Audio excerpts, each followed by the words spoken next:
जातीमध्ये वेगवेगळे तेढ निर्माण करून हे लोक इलेक्शन लढविणारे आहेत.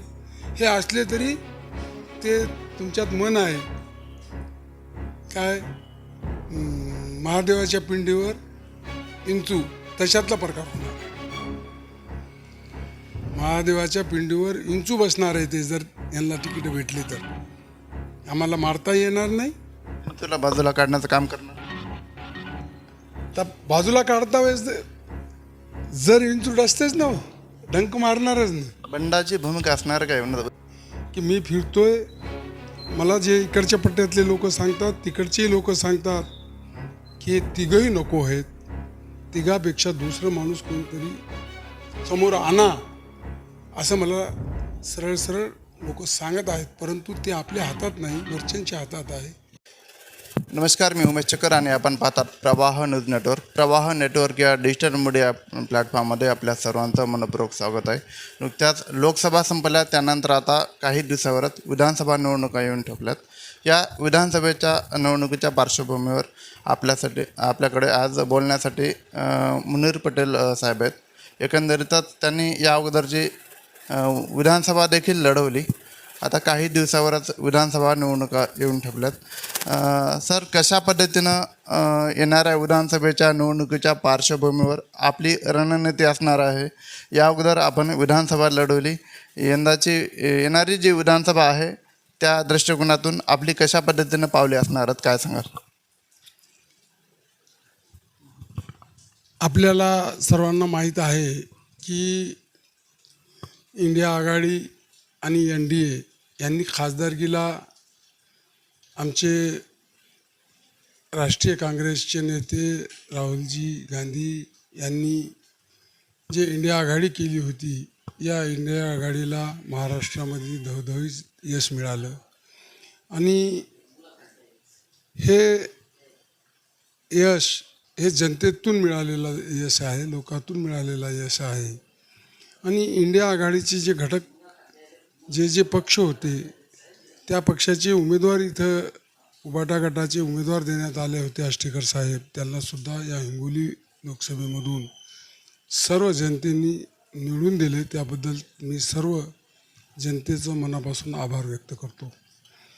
विधानसभेमध्ये गेल्या वेळेस आदरणीय बाळासाहेबजी आंबेडकर यांनी मला वंचितमधून तिकीट देऊन उभं केलं होतं. त्यावेळेस सुद्धा मला एक चांगल्या 28 ते 30 हजार मतदान पडलं चांगलं. आणि यावेळेसची जे रणनीती आहे, रणनीती म्हणण्यापेक्षा जनतेतल्या मनातल्या गोष्टी करण्यासाठी मी पुढाकार घेणार आहे. त्याचसाठी मी इंडिया आघाडीकडून, राष्ट्रीय काँग्रेसकडून आमचे नेते प्रदेशाध्यक्ष नानारावजी पडोले ह्यांना विधानसभेचे तिकीट मागितलेलं आहे. आणि तिकीट त्यांनी जागा सोडून घेऊन तिकीट देतो असं आश्वासनसुद्धा दिलेलं आहे. परंतु वाटाघाटीमध्ये काहीही होऊ शकते, कारण इथं आमच्यासोबत असणार आहे राष्ट्रवादी काँग्रेस, पवार गट ह्यांची आधी जागा होती. ते आमदार त्यांना सोडून अजितदादा गटाकडे म्हणजे NDAकडे गेलेत, म्हणून पहिला अधिकार त्यांना त्या जागेवर त्यांचा आहे. दुसरा, उबाटा गटाचे जे इथले नेते होते त्यांनीसुद्धा इथे ते पक्ष सोडून शिवसेना शिंदेकडे गेलेत.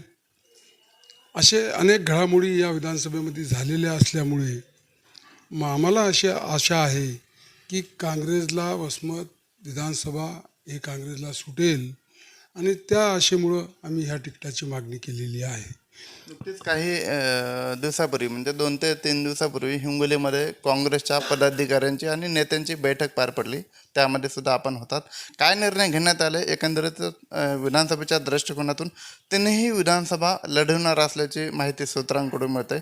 काय निर्णय घेण्यात आले एकंदरीत, काय? कोणताही पक्ष असो, आघाड्या होत असतात, ऐन टाईमवर आघाड्यामध्ये बिघाड्या बी होत असतात. म्हणून कोणताही पक्ष हे 288 जागा लढविण्याची तयारी करत असते. त्या हिशोबानं आम्ही तिन्ही जागेवर या हिंगोलीच्या आम्ही ती लढविण्याची तयारी आम्ही करत आहोत. त्यापैकी सगळ्याच जागा हे हिंगोलीमधल्या काँग्रेसच्या जागा येण्यासारख्या आहेत. कारण काँग्रेस हे राजू सातव हे ज्यावेळेस राष्ट्रीय काँग्रेसमध्ये होते त्यावेळेस हिंगोली जिल्ह्यावर चांगली पकड होती. आजही ते सर्व कार्यकर्ते काँग्रेसचे आज जागेवर आहेत. आज लोक काँग्रेसच्या सोबत आहेत. राहुलजी गांधी यांच्या पाठीशी उभं राहण्याची लोकांची इच्छा आहे. ते आज मोदी सरकारपासून हे सर्व शेतकरी असोत, शेतमजूर असोत, व्यापारी असोत, हे सगळे त्रस्त झालेले आहेत आणि ते काँग्रेसच्या पाठीशी उभं राहणार आहेत. आज काँग्रेस हे पक्ष महाराष्ट्रामध्ये 1 नंबरवर आलेला आहे. तर निश्चितपणे आम्ही सगळ्या जागा लढविण्याच्या तयारीत आहोत. परंतु आमचे नेते जे निर्णय घेतील, जे आमचे इंडिया आघाडीचे घटक पक्ष सोबत आहेत ते निर्णय घेतील, ते आम्हाला सगळ्याला मान्य राहील आणि त्यातून जी जागा आम्हाला भेटेल ती जागा आपण असाल, एक जयस्वाल ताई असतील किंवा डॉक्टर क्यातामार असेल, असे विविध नावं विधानसभेच्या दृष्टिकोनातून समोर येतात. कसं कोणाला तिकीट मिळेल असं वाटतं, काय सांग?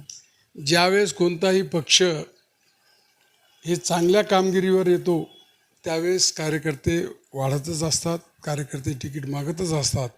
परंतु आपल्यापर्यंत ही माहिती आली की नाही आली माहीत नाही. आम्ही ज्यावेळेस 5 जणांनी पक्षाकडे तिकिटाची मागणी केली त्यावेळेस 5 जणांनी उभं राहून तिथं आम्ही हे लोकांना दाखवून दिलं की आधी पक्षांनी वसमत विधानसभा सोडून घ्या आणि 5 पैकी कोणालाही तिकीट द्या, आम्ही त्यांचं काम करणार आहोत. असे आम्ही सगळ्यांना एक बाईटसुद्धा आम्ही या पद्धतीची टाकलेली आहे. राष्ट्रवादीकडे अगोदर जागा होती, त्यानंतर विद्यमान जे आमदार आहेत निवडून आलेले ते महायुतीकडे गेले. त्यानंतर आता राष्ट्रवादीकडून दांडेगावकर यांचं नावसुद्धा समोर येतं. त्या पद्धतीच्या चर्चा होतात. त्यांनी एक सोशल माध्यमावर म्हणजे आजपर्यंत डिजिटल माध्यमावर कधीही खर्च न केलेले माजी मंत्री यांनी या प्रत्येकाच्या मोबाईलवर आषाढी एकादशीनिमित्त शुभेच्छा दिल्यात. कसं बघता तुम्ही याच्याकडे? हे बघा, वसमत विधानसभा ही फार नेतेमंडळीच्या बाबतीत विचित्र आहे. मी फक्त दांडेगावकर साहेबाबद्दलच बोलत नाही, कारण ते जे तुम्ही प्रश्न उपस्थित केला ते बरोबर आहे. मी 20 वर्ष त्यांच्या हाताखाली काम केलं. ते कधीही कोणत्याही मीडियाला किंवा इलेक्ट्रिक मीडियाला किंवा पेपरला हे आणि लोकांपर्यंत पोहोचण्याचं काम त्यांनी कधीच केलं नाही. पक्षाच्या माध्यमातून आम्ही लोक जात होतो लोकांपर्यंत, ही गोष्ट तितकीच खरी आहे. परंतु सगळ्याच नेत्याच्या बाबतीमध्ये वसमत विधानसभेचे ही परिस्थिती आहे. विशेष करून वसमतकडचे जे नेते आहेत, आधी तुम्ही वसमत विधानसभा समजून घ्या. वसमत विधानसभा हट्ट्यापासून तर औढ्यापर्यंतचा जे पट्टा आहे त्या पट्ट्यामधलं एकही नेता तुम्हाला दिसणार नाही. इकडं विकासाचं काम दिसणार नाही. इकडं सगळं म्हणजे अन्यायकारक सगळ्या गोष्टी हे सगळेच नेते सगळ्या पक्षातले करतात, हे दिसून येईल. त्यापैकी दांडेगावकर आहे, त्यापैकी राजू वगैरे आहेत, त्यापैकी जयप्रकाशजी मुंदडा आहेत. हे जे नेते मानल्या जातात हे सगळे त्या पद्धतीचेच आहेत.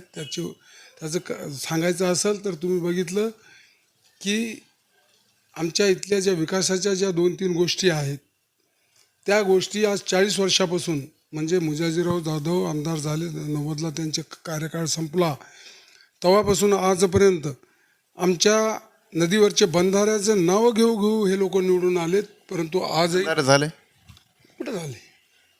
बंधारे झाले नाही. तुम्हाला सांगतो 10 वर्ष आमचे माजी सहकार मंत्री जयप्रकाशजी मुंदडा साहेब यांनी 10 वर्ष आधीचे फक्त बंधारे करतो म्हणून मतदान घेतलं. एक सांगीवर बंधारा केला तर नुसतं बंधारा दिसते, म्हणजे आज हसायले ते हट्ट्याचे आहेत, ते दिसतंय नुसतं असं कुठंतरी असं इथे असं सर्वे केलं काम केलं नकाशावर दिसतंय, परंतु बंधारा अजिबात तिथं नाही.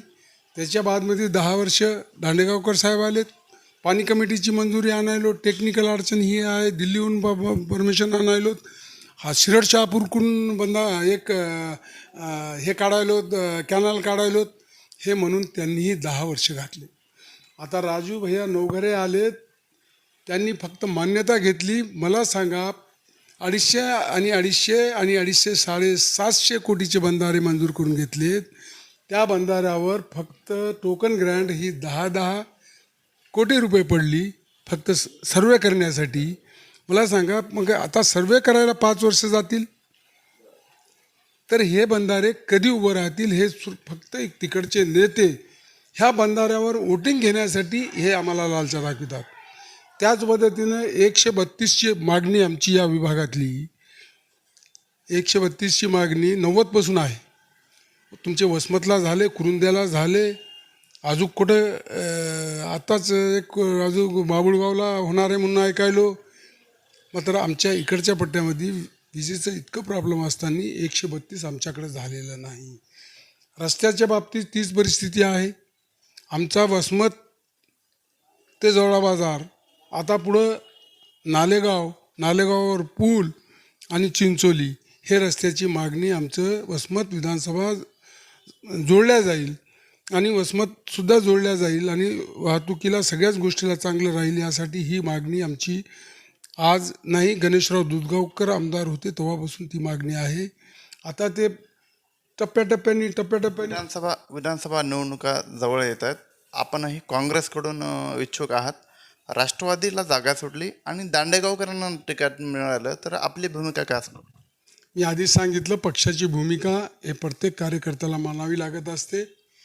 ती भूमिका माझ्यासाठी अयोग्य असली तरी पक्षाची भूमिका मी चालविणारा माणूस आहे आणि पक्षासाठी काम करणारा माणूस आहे, म्हणून त्याबद्दल आपल्याला बोलायचं नाही. परंतु जे विकास करत नाहीत, जे लोकांपर्यंत पोहोचत नाहीत, अशा लोकांना सुद्धा पक्षांनी तिकीट दिलं नाही पाहिजे. जे लोक पक्ष बाजूला ठेवतात, फक्त आपलं गठबंधन टाईट करतात, कुणालाच इथं पक्षाचं घेणं देणं नाही, कोणीच सेक्युलरचं कोणालाच घेणं देणं नाही. जातीमध्ये वेगवेगळे तेढ निर्माण करून हे लोक इलेक्शन लढविणारे आहेत. हे असले तरी ते तुमच्यात मन आहे काय, महादेवाच्या पिंडीवर इंचू तशातला प्रकार होणार आहे. महादेवाच्या पिंडीवर इंचू बसणार आहे ते, जर यांना तिकीट भेटली तर. आम्हाला मारता येणार नाही, तुला बाजूला काढण्याचं काम करणार.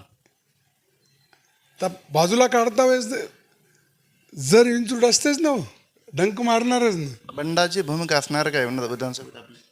नाही, बंडाची भूमिका आजच्या घडीला नाही, लोकांच्या मनावर राहील. आजची परिस्थिती लोकांची ही आहे की मी फिरतोय, मला जे इकडच्या पट्ट्यातले लोक सांगतात, तिकडचेही लोक सांगतात की हे तिघंही नको आहेत, तिघापेक्षा दुसरं माणूस कोणीतरी समोर आणा, असं मला सरळ लोक सांगत आहेत. परंतु ते आपल्या हातात नाही, वरच्यांच्या हातात आहे. आपल्याला संधी मिळाली तर कशा पद्धतीने चित्र? मला संधी मिळाली तर मी निश्चित निवडून येणार आहे. मला पूर्ण इंडिया आघाडीचे जितके बी कार्यकर्ते आहेत ते मला नाकारू शकत नाहीत. काँग्रेसमध्ये स्थानिकच्या वसमत विधानसभा मतदारसंघात स्थानिकमध्ये गटबाजी पाहायला मिळते. काँग्रेसमध्ये 2 गट, तर त्याला कशा पद्धतीनं सावरणार? नाही, मी तुम्हाला सांगितलं ना की काँग्रेसमध्ये गटबाजी असणं म्हणजे ते पक्षाचे जिवंतपणाचे लक्षणं आहेत.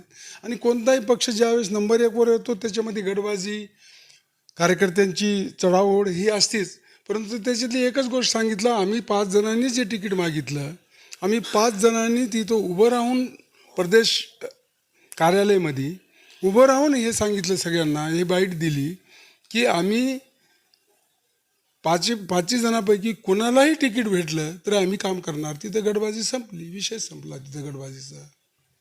6व्याचा विषय दांडेगावकरांना तिकीट ते आहेत. हे तिघाचं समीकरण कसं असते मी तुम्हाला वाटल्यास दाखवतो कसं आहे. तर तिघे एकत्रच असं म्हणायचं. एकत्रच असतात. आजही दांडेगावकरची बाईट मी ऐकली, कोणी तुमच्यासारख्या पत्रकारानं विचारलं त्यांना, तर त्यांनी खुलासा केला नाही त्या गोष्टीचा की बाबा तुम्ही गुरु चेले एका जागी कसे वेगवेगळे लढसाल. ते नाही, म्हणजे गोलमोल बोललेत ते. म्हणजे माझं हे तिघाचं असं हिशोब आहे की त्यांच्या वाटाघाटी आहेत. आधीचे तुम्ही बघा, मार्केट कमिटीच्या वाटाघाटी यांच्या असतात, त्यांच्या कारखान्याच्या वाटाघाटी असतात, आमदारकीच्या वाटाघाटी असतात. जे आमदारकीला गेलं ते आमदारकी करेल, जे कारखान्यावर जाईल त्यांनी कारखाना करायचं, जे मार्केट राहिलं मग मार्केट कमिट्या, एकाला मार्केट कमिट्या द्यायच्या आणि कोणी कोणाचं उकळायचं नाही. इतके इथले सहकारातले कारखाने, बाराशू सहकारी साखर कारखानासारखं 100-150 कोटीचा कारखाना 37 कोटीमध्ये विकल्या जातो. 37 कोटीमध्ये विकल्या जातो. त्याबद्दल सुद्धा एकाचं कोणाच्या विरोधात कोणाचं ऑब्जेक्शन नाही. हे सगळं येणाऱ्या विधानसभा निवडणुकीमध्ये तो फटका त्यांना बसेल असं वाटतं. बिलकुल. विधानसभा वसमतची जी जनता आहे फार हुशार आहे. वेळोवेळी दाखवून दिली, आत्ताच दाखवून दिली लोकसभेलाच. कोणी नेत्याचं ऐकलं नाही जनतेने.